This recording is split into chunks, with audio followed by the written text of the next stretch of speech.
Premier Gospel. Premier Gospel. Okay, joining us is the Grammy Award winning worship leader, songwriter extraordinaire, the man that changed our world with Friend of God and many other songs, Israel Houghton. Listen, I like that you did the American pronunciation, Houghton. Well, we say Houghton, don't we? Yes, yeah. In England and Africa, I stopped correcting people. Now, we've been talking about getting this done for over 4 years. I looked at my text messages. I saw that, okay, there was a text where my sons had done a video to Uncle Israel, and that was freaky, actually. I watched the video, and my sons are so different now from what was on the video, because my oldest son was like, "Hello, Uncle Israel, thank you so much for that song," and now he's like this, "Hello," you know, all in 4 years. 4 years. So 4 years ago, Sonny would have been 15. His voice was kind of changing. Now that dude he's taller than me, got a full beard, like, hey, Dad. You know, it's just crazy how time goes, man. But it's all beautiful. And I want to ask you some questions about family, but the reason we're here is because on Saturday, and I want to get the word out to the UK family, especially, I have a bias, especially for worship leaders, because there's an opportunity for them to be a part of your live event. But tell us about this idea of being at home and worshiping, and where it came from and why you're doing it. Well, it was kind of forced, right? In the sense of, at least March 15th for us here, the nation shut down. And and California went through a big fight. New York went through a big fight about churches gathering. And they put a real, blockade on who could gather and, how many people and that sort of thing. And my wife was like, "Hey man, you should do some live, worship moments. People are going through it. People are dying. People are scared." And I'll be honest with you, my reaction and response to that at the time was, "Babe, everybody's doing lives. Everybody's got something to say. I don't want to just be another voice, doing that." And she basically, my wife is by far my biggest cheerleader / challenger. She challenges me. She holds me accountable. And she said, "Listen, not everybody is Israel Houghton." And I was like, okay, I mean, what's that supposed to mean? Of course, not everybody is Israel Houghton. She's like, you have something to say, and you've always had something to say in some of the most challenging times around the world. Why would you stop now? And it really did challenge me. So I got out of my comfort zone and started doing these Worship Wednesday sessions and going live, which is just not, I never really got comfortable with that. And I think that's the beauty of it, like not really being so lax and relaxed in it, but a little more on edge and taking it a little more seriously about, hey, you're giving hope to people who are like at 5 o'clock in LA every Wednesday, 8 o'clock in New York, 1 o'clock in the morning in London. People are tuning in. I would literally go on at 5 and people would be like, "Hey, UK is in the house." And you're like, "What?" Like it's 1 in the morning there. But so that has snowballed into this idea of, okay, just because the doors of the church aren't open does not negate God from being omnipresent, all powerful, omniscient. And so the idea of, okay, we're going to, every time we get a chance to worship, we're going to do it. And I got to be honest, the greatest experiences I've ever had in worship, 90% of them were without anybody in the room, without a camera rolling, without a microphone, without lyrics on the screen. It was just me and God. And that's really what started this journey for me 30 years ago. And it has really catapulted me back, to that place this week while we're preparing for Saturday's live recording. So Saturday's called. Now remind me of it's Feels like home. Feels like home. Yes, sir. But of course, everybody's going to be logging in from their home, at least in the UK, because we're in lockdown. Yeah. And you mentioned the lives you were doing, and it's fascinating to think. Like, I mean, Israel Houghton would think, "No, I don't want to do live because everybody's doing live." Of course, you want to, but there's such a weird sense where you never get a sense of your own bigness, if I could use that word, or where we all look at you and think, "Oh my goodness, that's Israel! Oh my goodness!" And you're like, "Come on, everybody! I mean, I'm just human. Like, where's who? It's just, Yeah. So thank God for people like your wife who not only have a good view of who you are, but also has a handle on what the audience or the people around the world wants, or needs. There's a part of me that is still very grateful that I don't understand that. Mm-hmm. And I want to say that in as humbly a way as I can.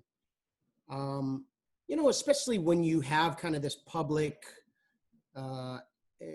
moment where people go, this guy is actually not a super Christian. He's a human being. He has failings and flaws. Mm-hmm. And there's this thing in us that probably always goes to this place where you go, nobody wants to hear what I got to say now. You know what I mean?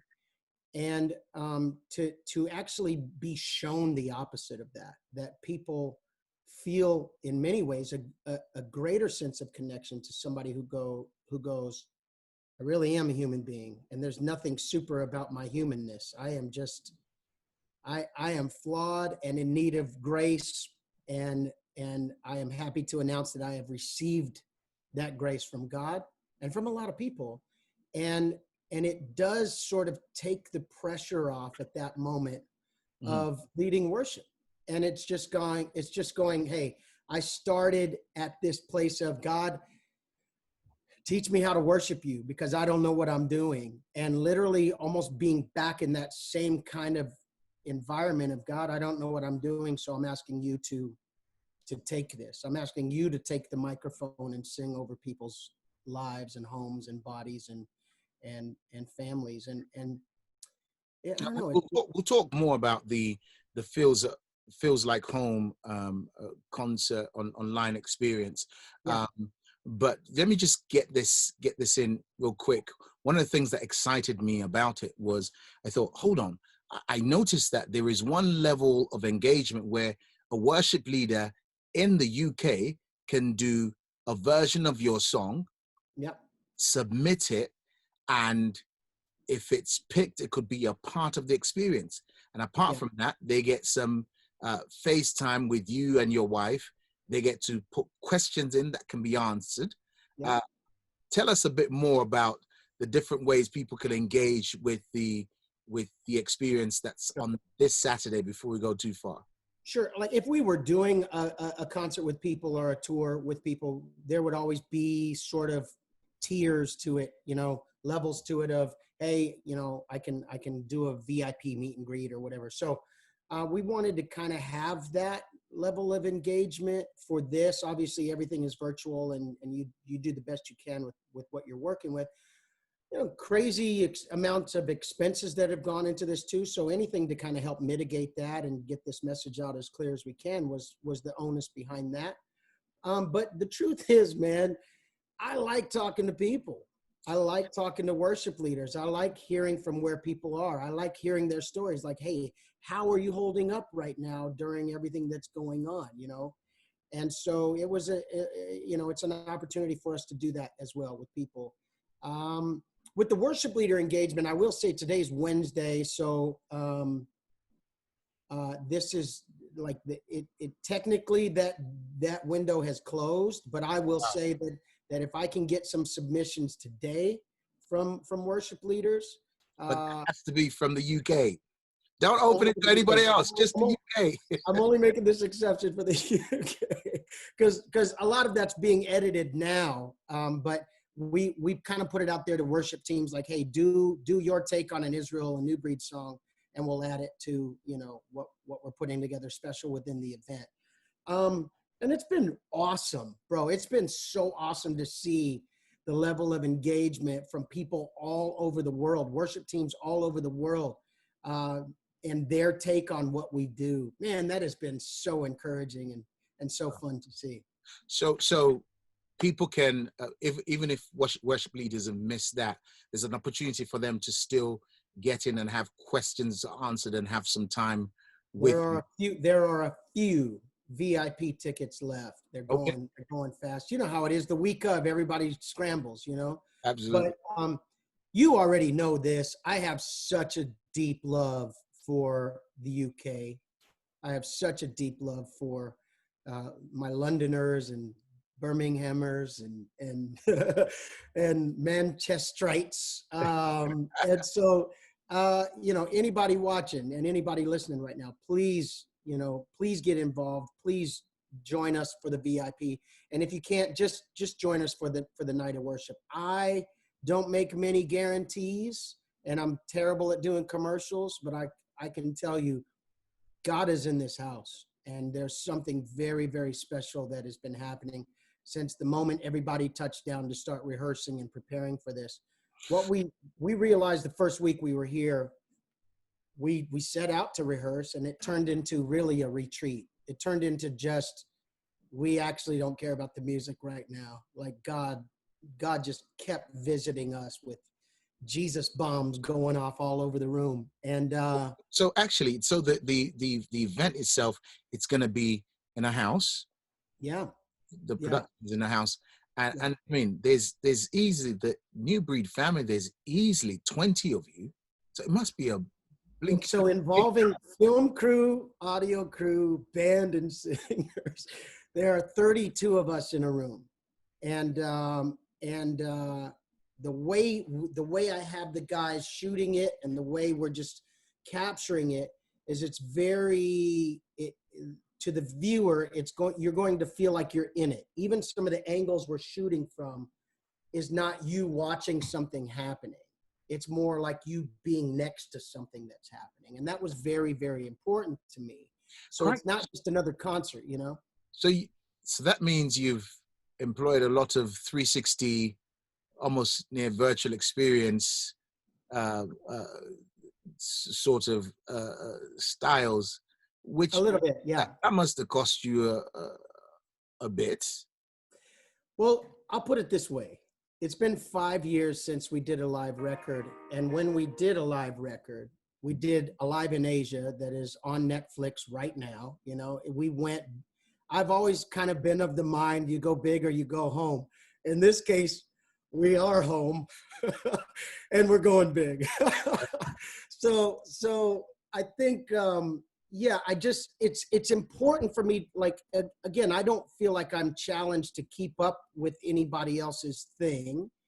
It's set my own. Like, I feel like from a spirit of excellence and a standard of excellence, we've always set a standard for ourselves, not for anybody else, not to compete with anybody else. New Breed's mantra from the very beginning is we are here to be the contrast, not the competition.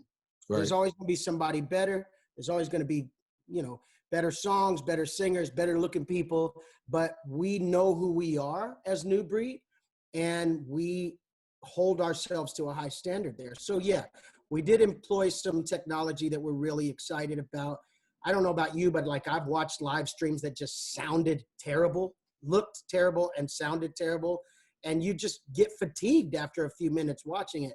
This is not that. And anybody around me knew, like, in order for me to be talked into doing this event, I had to be guaranteed that it would look and sound like you were there. And I mean, just watching some of the clips from the rehearsals, I have to say, I mean, and I want to talk a bit about that in a moment. I have to say, there was one particular clip that I saw that just my head just blew off because you were singing songs that I grew up with, which took me straight back to that place. And then to watch your team, I mean, I'm watching everyone just wiping their tears. I'm like, wow, this is incredible. They're in rehearsals and this is happening already. But let me just skip a little, because you talked earlier on about the place of brokenness you were in, which was very public, and all that came with that. So if I'm not mistaken, today is like 4 years. Today is your anniversary, and yet you're doing. So thank you for. And actually, don't thank you. Thank your wife, because she's the one that made this happen. Maybe you got a thank you from London. Yeah, but a year before that, 5 years ago, maybe, would have been incredibly crazy for you. I remember actually trying to when it was all hitting the fan, trying to text you. Then I thought, why are you texting him? The whole world would be texting him about now. When you remember those moments, I mean, it's well documented that you're having the time of your life at the moment. But when you remember those moments, what do you say to yourself? I say a couple things. One, I'll kind of work backwards. There's a great country song that a group called Rascal Flatts recorded. And the hook to the song is, God bless the broken road that led me straight to you. And I think of that. There was a lot of broken road. There were a lot of trees down in my journey, so to speak, and a lot of pain. The thing I had to acknowledge the most is the pain that I had caused my family, the pain that I had caused people that looked up to me after, almost 25 years of ministry at that time. And if I go back 5 years ago to your question, I was actually doing okay 5 years ago. It was 10 years ago that while everything looks like it's rosy and beautiful and awards are being won and tours are being had and green rooms all around the world are saying, this guy is the greatest, most anointed worship leader of all time. What they didn't know is during that time was the craziest, heaviest time for me, because I'm living with something that nobody else knows about. My marriage is a disaster at that point, but we're propping it up like everything's great. That kind of thing is a pressure and when you don't feel like you can trust anybody with your humanity and with your pain.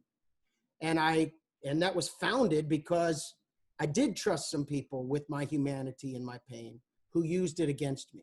So let me ask. So yeah. I can't fully understand, because I haven't had that level of pain.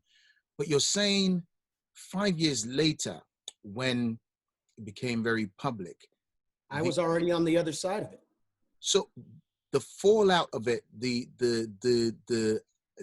itinerary that disappeared, the nonsense that people had to say, those who knew, those who didn't know, the ministers who hitherto were friends of yours, hitherto used your image to build their brand. Yes. To build their brand, and who quickly ran into the corner. You're saying all that rejection and maligning and bad mouthing was nothing to you at that point. You were in a good place, even though all that went on. Yes, because sin is only powerful in the dark. And powerful it was. It was a siege on my mind and my soul and my spirit. And even though nobody saw it at the time, once things come to the light and you go, hey guys, so I have failed in my marriage. There is scandal involved, bad decisions I made. I am deeply regretful for that. And I'm just going to go over here and work on myself, which is exactly what I did. And I got to tell you, I'm going to try and tell this story as fast as I can. You've probably heard me tell this story when I first started leading worship 30 years ago this year. 1990. I didn't know what I was doing. And so I took my piano and I put it in my little kitchen in this apartment I was staying in because the acoustics were good in there. And I led worship to inanimate kitchen objects. I took a glass, I took, salt and pepper shakers, and I set them up on that little spinet piano, and I led them in worship. And I opened my Bible, and I was just like, I have no idea what I'm doing. So I knew a few chords on the piano, and I would read the Psalms, and I would just sing, no particular melody, no particular rhyme scheme, the words that came out of Psalms. And, long story short, I kind of started getting the hang of it. And next thing you know, we're recording records, and next thing you know, we're touring, and next thing you know, New Breed emerges, and next thing you know. And then 5-6 years ago, I find myself in a little apartment, 1-bedroom apartment, going through a divorce, little room enough for a bed and a little keyboard, man.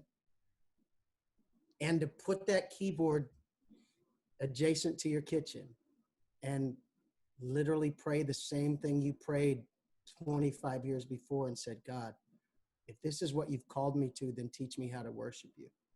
And suddenly the chase of, I want to be a big recording star, suddenly the ambition of who's going to know my name, what conference am I going to get invited to, is so unimportant. At that point, what's important is, God, if I invite you into my kitchen, will you please still show up? And when he does and says, I like what you're singing, you go, I don't care if no one ever hears this again. I don't care if the only reverb I got is from me singing in the shower. If God likes it, if God decides I'm going to sit in this worship that Israel has given me in his brokenness, then I'm good. And the added bonus of all of that is somebody like Adrian comes into my life, and I don't know, I still don't know. We were just crying about it this morning in bed, going, how has God blessed us the way he has? And there's something about God preparing a table for you in the presence of your enemies that takes on a whole new meaning, because the best steak you will ever enjoy is the one you didn't feel like you deserved.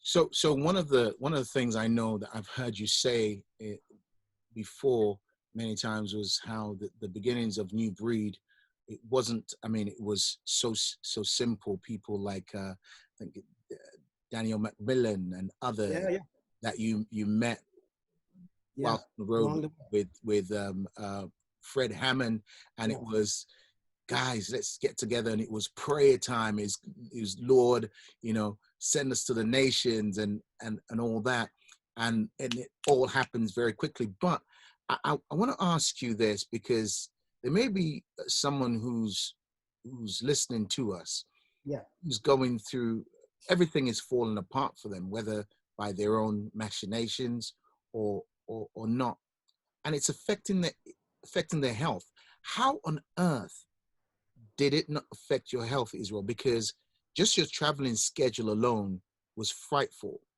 And then you're carrying this thing in your heart. It must have been headaches. How did it not affect your health? Because someone going through divorce is bad enough.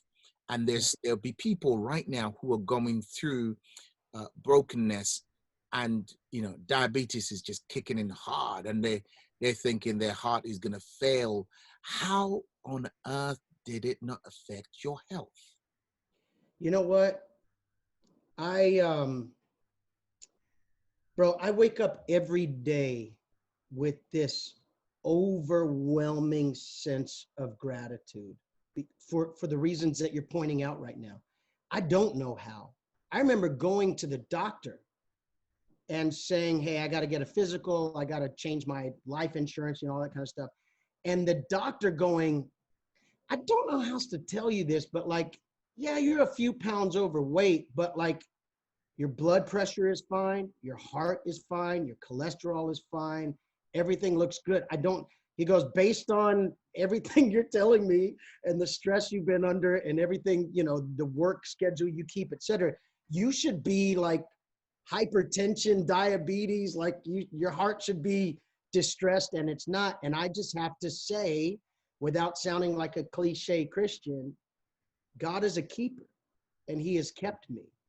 And I have to just believe that, I mean, granted, I still have a responsibility to get in the gym, eat properly, drink lots of water, and do the right thing with this temple that I've been given. Do I do it right all the time? No. Why? Because I like pizza. I like Mexican food. I like Puerto Rican food, and I'm married to a Puerto Rican whose mother cooks like you've never seen in your life. So I got to work on that. But the point is, God has kept me. And that doesn't negate the fact that, like you said, other people are really battling through health right now. And when I look at just COVID alone and the scare with that, like, there is something to be said for, like, I know we're not all able, and I know that there are some of us who are fighting life for real right now. But to answer your question, in my case, I have been very, very blessed to just see God keep my heart and my body and my life protected. It's odd because as you're answering the question, it just cues the song in my head. Where would I be? Bro, I cannot sing that song. Matter of fact, I don't think we're gonna sing it this weekend. I can't sing that song because I can't come back from it. Wow. Like I mean, I'm almost saying to God, like, hey, all due respect, we have an agenda. If I start singing, where would I be? I'm gonna just be in the fetal position under the piano. So I reserve that song for my own personal use at home. Now you've heard many testimonies about many of your songs, but that particular one, let me tell you a quick personal testimony. Yeah, please. I just did an interview just before this for Turning Point, and by the way, I'm not taking it personal that all these years been trying to get you to CBN in Virginia Beach for Turning Point, but you just haven't shown up. Even Michael W. Smith has shown up. Come on, bro. I have done Turning. I just haven't done it with you. I've done CBN several times, but I just haven't done it with you. And that's what makes it even worse. I want to give you my word. I want to give you my word in this interview. You could hold me to it.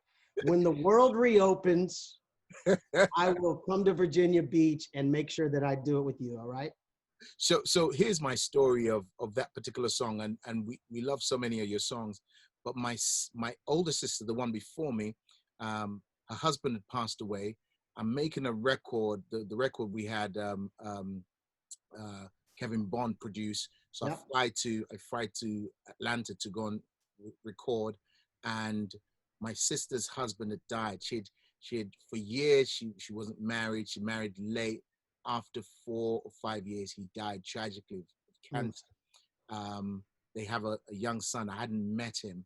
I get to my hotel, and she comes to the hotel. The door knocks. I open. First, my nephew standing there. He looks at me and he says, "Are you my uncle, my real uncle?" That first broke me.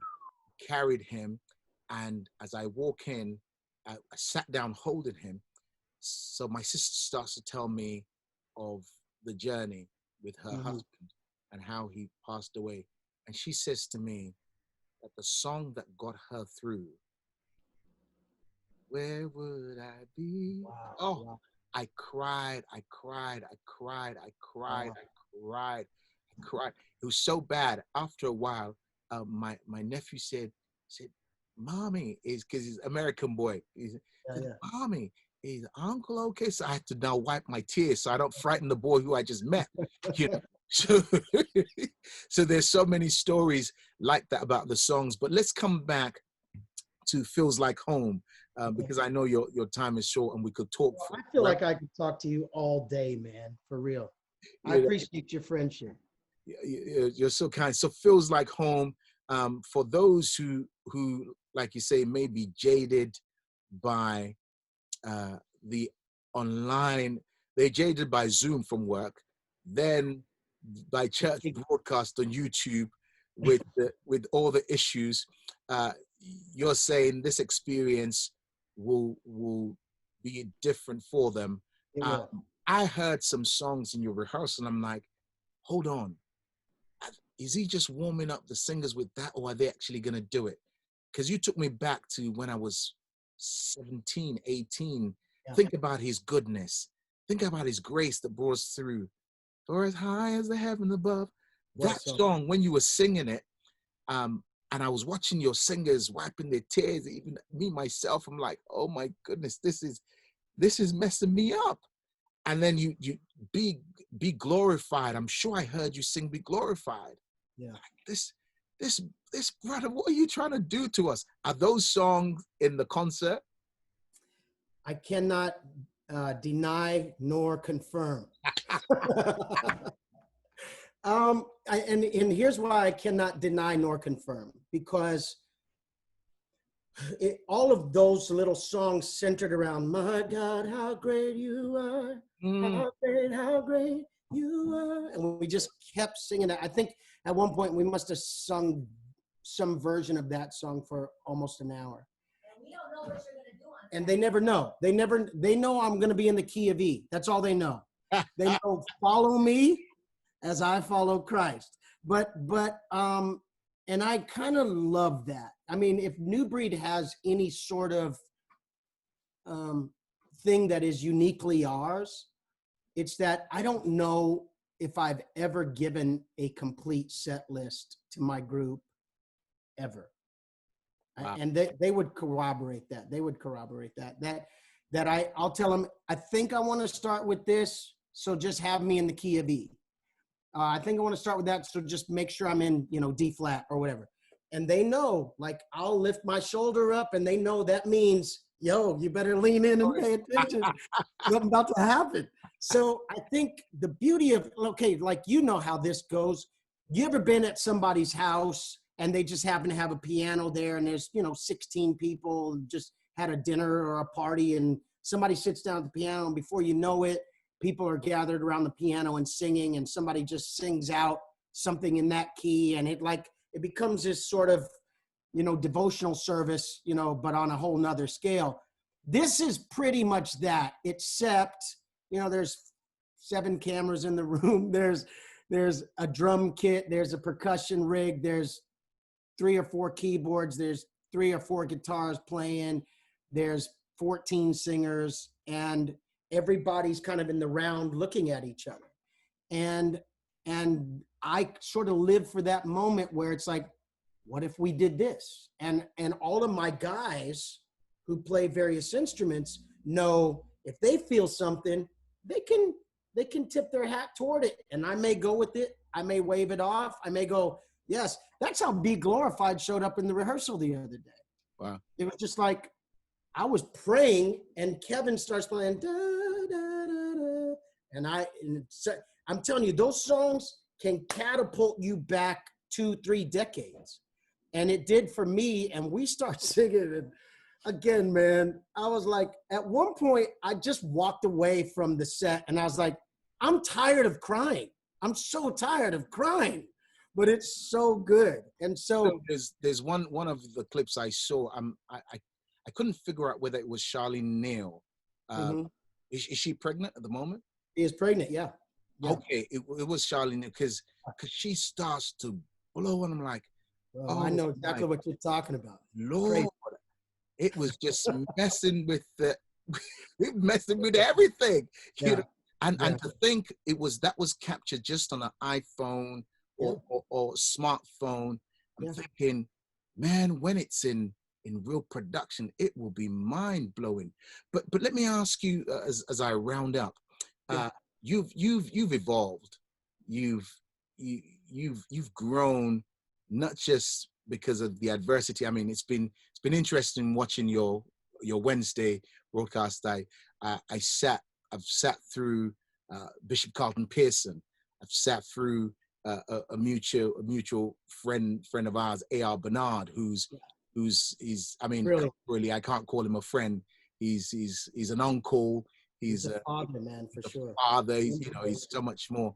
I've sat through quite a few. I've sat through ones where you're having a discussion about about the reaction of some of our church leaders to the Black Lives Matter movement.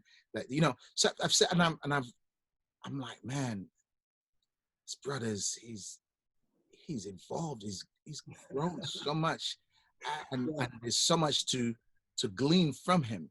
So now, when Israel Houghton sings "How Great You Are," I can remember a time where I think some of your reaction will be to shout, to quicken, to run. And I'm sure some of that is still in there.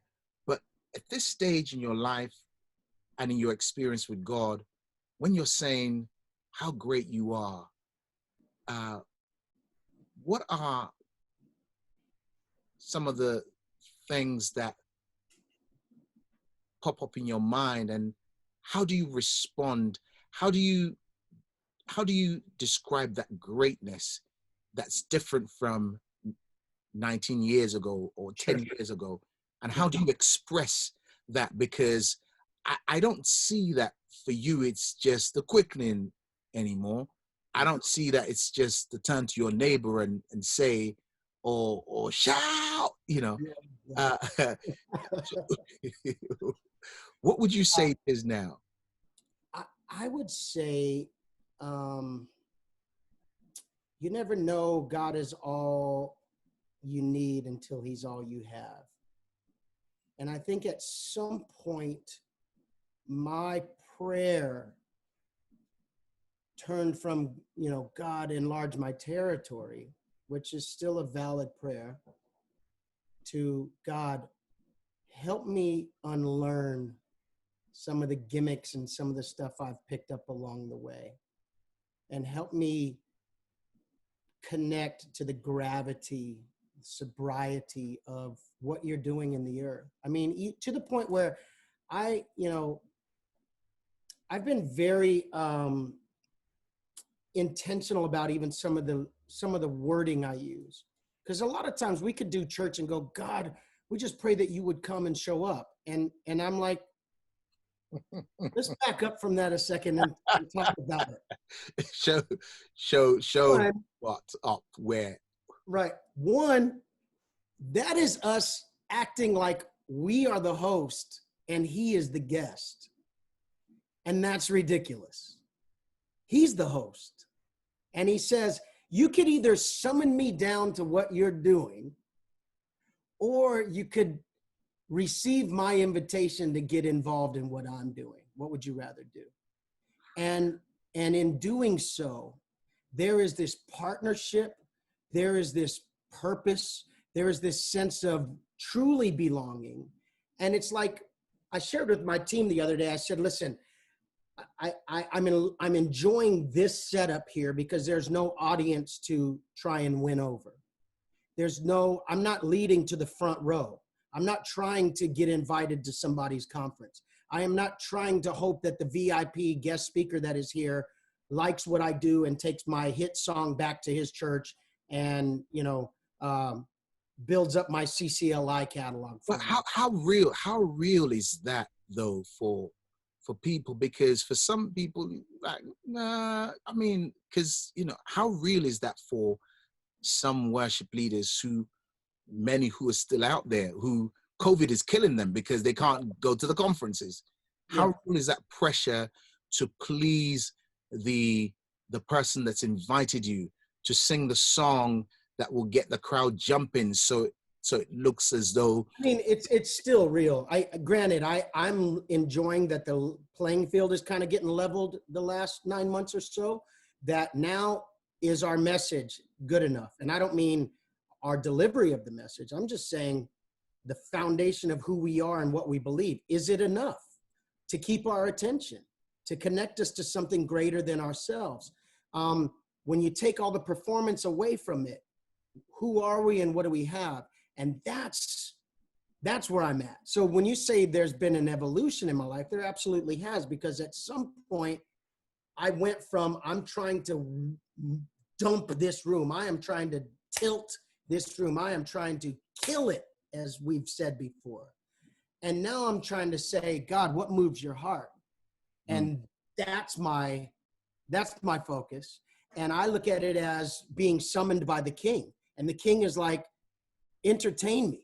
Don't worry about who's in the room. Entertain me. Move my heart. People here need healing. You can't heal them. On your best song, with your best vocals, with the best sound in the world, you cannot heal anyone. But I can. So move me. You know, and just that simple change has really changed the entire focus of why we do what we do. So all this new part of your journey, and the new understanding of God's word, and it's a rebirth of the songs, as it were, in your system. All that will be experienced at Feels Like Home concert on Saturday. I believe it will. I believe it will. That's what we're believing for. That's what we're praying for. That's what we sense. If there was any chance to forecast something, it is, our prayer has been, God, we want to get out of the way so you can take the microphone and you can really speak to people's lives and speak healing to people. I believe that if people will take the time and a little bit of the expense to go to feelslikehomeconcert.com and get their ticket and prepare. And I do want to say to people in the UK and abroad, once you have your ticket from the 14th, it'll air for 24 hours straight. So you'll have access to that. So if you need to wait and wake up in the morning and watch it or whatever, no problem. So it's not just a one-shot thing for that. And that's important for people to know, because who's going to be up at 1:30 in the morning? You know what I mean? Well, don't say that, because we wait up to turn up for your Instagram live. Good point. Thank you for that. Israel, thank you so much. Premier Gospel.